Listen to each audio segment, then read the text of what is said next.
Hey YouTube, this is the Village 70, and I have a very interesting story I want to share with you. So this is something you're probably going to want to hear for those of you who are my subscribers. And those of you who aren't, you're going to want to hear it too, because it's important, I think. Or it just shows you how real things are in this world right now, as we know it. Okay, with all the talk and the concerns in the prepping community about the NDAA, with the LDS raid or not raid. Anyway, people checking up on you and seeing the list that they have at the LDS. With all the strong arm measures of the MF Global stealing people's money, Bank of America, bank runs in Europe, European collapse, all of that. I bring all those things, and with the just demonic nature of this time we live in. That is the nature of my channel. My channel is a couple things. First and foremost, I'm a believer in the Most High God, okay? Number two, I'm not extremely rich or whatever, so my prepping comes from a thrifty nature. I'm going to show you how to do, not on just stuff that I know organically, just off of what I've gleaned off of the prepping community. I see people with Glocks and everything, but you know what? Everybody can't afford a Glock. So somebody has to have a high point 9mm. And I've said this several times if you've been checking me out. Everybody can't afford, AR-15 or AK-47 like right off the bat. So I got to get what I can get. I have, if you see my videos, I have a high point carbine, 9mm. So it's a rifle that shoots handgun 9mm rounds. Hold on.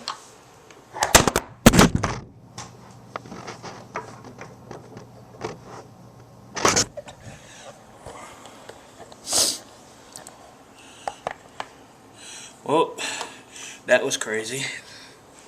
The camera fell. Anyway, you've seen it in my videos. Here it is. This is it right here. So, everybody can't afford that highest end weapon and all of that. I got knives. They're not the best ones, but they still cut. And this is what I'm trying to say. You get what you can get when you can get it. I see people canning and dehydrating and all of those things. But for a long time, I couldn't afford that. Somebody did a video, I think it was maybe Low Buck Prepper or something, where, tell me something that's just right outside of your, range. Like, you want it, but you don't got enough money to get it. It's almost there. There's so much stuff that I want that I can't afford right now. So, basically, I get what I can afford, or I take something that's less and I make it into what it is. I've gotten the vacuum sealer so I can seal my food for the preps. I've just got a dehydrator so I can dehydrate. I'm still looking for the canner, but I can't find no canner on the cheap. So I'm still looking for that. If anybody knows a cheap place to get one. So I say all of these things that we do for prepping, they have to deal with the world as we know it right now. We all in the prepper community know that these things are going to change. It is going to be wicked crazy, but nobody knows how crazy it's going to be. I can tell you right now, from what happened to me last night, that it is going to be off the chain. You understand? It's gonna be a little bit crazy, and I just have to look, you know, into how things are right now as opposed to the way they used to be. I'm 41 years old.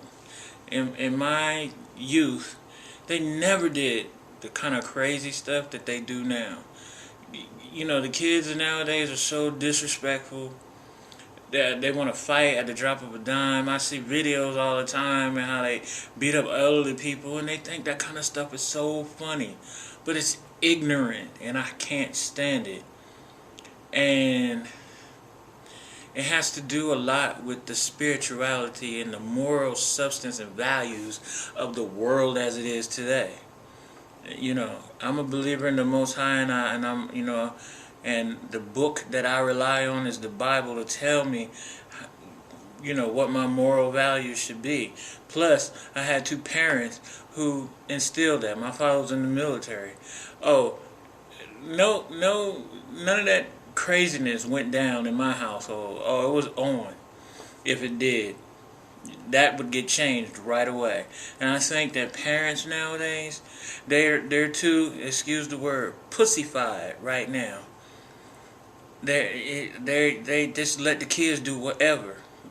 Everything is permissible. Everything is acceptable. So, you know, the moral value and decay of the world as it is right now is just going downhill, and it's not no slow downgrade. It's happening fast. So this is why I tell you all this to say this. Last night, me and my wife were at some friend's house, and we were having a barbecue party, bonfire. And, we were a little while away. We ended up staying there until like 1 o'clock in the morning because we were having such a good time. Anyway, it's time to go home. And we got a little bite to eat on the way home. Alright, get home, it's about 2:30 in the morning. Now, we come in the house, we eat whatever we had, talked a little bit before we were about to go to sleep. My wife went in the room to go to sleep. Now, I'm on the computer because I'm checking all the stuff that I missed on the YouTube because we were at this little party or whatever. Now, I fall asleep on the couch looking at the YouTube. And all of a sudden I'm awakened, I'm startled. Because I'm hearing little banging and stuff, but I didn't know what it was. You ever had that feeling where you were sleeping, got woke up and didn't know where you were? You were just like, whoa. Oh, where am I? And your mind had to get together where you were at. So I was getting together where I was at, and then I heard this sound. Dum, dum, dum, dum, dum, dum, dum. I'm like, what is that? And it was coming from like over top of me. I was like, what is it? Anyway, my mind, my readiness, my, upbringing or whatever, immediately thought, that's not right. That's a problem. So I jumped up. I had just put my gun, my high point 9mm, back in the car. I got up, ran into the garage real quick, got my weapon, got a clip out, and got ready to defend my house. So I kept hearing this banging that sounds like it's coming from the roof. Okay, I live in a townhouse, so there's a building next to me and we share a wall. But my house, we only share the one wall. And I have a courtyard, which has two big steel doors, and they're both locked. But inside the courtyard, I just have a sliding glass window. And even though that's locked, a sliding glass window, if somebody really wants to come through, it's not going to stop anybody. So therefore, I went and got my weapon. Now, I ran in the room where my wife was sleeping, and she wasn't asleep. She was up. And she's telling me, she's giving me the shh sound. She's like, they're right outside the window. We got people outside of our window. who were climbing over the backyard fence of the next door neighbor's house. The backyard fence of the next door neighbor's house is like 3 or 4 feet away from our bedroom window, which is facing a major street. Okay, so they were standing right next to our window trying to keep out of the line of sight. Now, my wife had cut off all the night lights and all of that so we could see out the silhouettes, so we could know what was going on. Now, at this point, I'm like, alright, the first person through this window is getting popped. And I'm sorry that, if you feel like people shouldn't get shot, but don't come in my house unannounced. You're going to get shot. And I'm not shooting to wound or hear your story afterwards. I'm shooting to kill. Okay? That was the way I was trained by my father in the Marine Corps. That's the way I was trained, learning how to shoot and all of that. So I'm not shooting you to wound and injure you and hear your story. You're not going to have your story going to be, oh, so sorry, he's gone. That's it. Not playing that. So I'm waiting for somebody to come up through my window. So my wife was like, they're on the roof.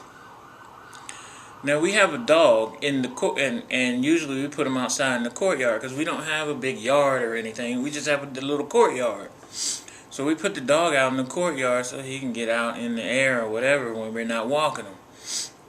So he was out, and we heard, looking up at the roof, we heard the footsteps going over towards the courtyard. Now they don't know that we're in the house because everything is blacked out. But we hear them walking on the roof, and where exactly they are in our house, but on the roof.